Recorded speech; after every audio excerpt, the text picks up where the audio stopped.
In the smoky, high-ceilinged boardrooms of the 1920s, one name commanded more respect than J.P. Morgan and more fear than most central banks: Ivar Kreuger, a man the world worshipped as the Match King.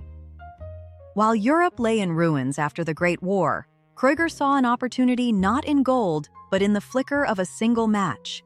He began lending hundreds of millions of dollars to desperate governments from Germany to Poland. But the price of his charity was absolute, a total monopoly on the production and sale of matches within their borders.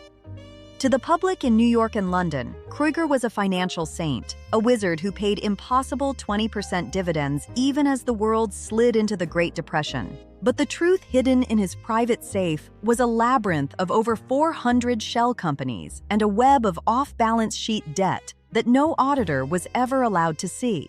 Kreuger's power was built on a psychological masterclass in secrecy, famously telling bankers that silence, and even more silence was the only key to success.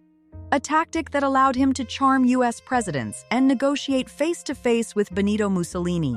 When the Italian dictator refused him a monopoly, Kreuger simply sat in his quiet Paris apartment and forged $142 million in Italian government bonds by hand, using the counterfeit paper as collateral to keep his crumbling empire afloat just one day longer. The end didn't come with a market crash, but with a simple request for an external audit from the International Telephone and Telegraph Corporation, a move that finally backed the king into a corner with no escape.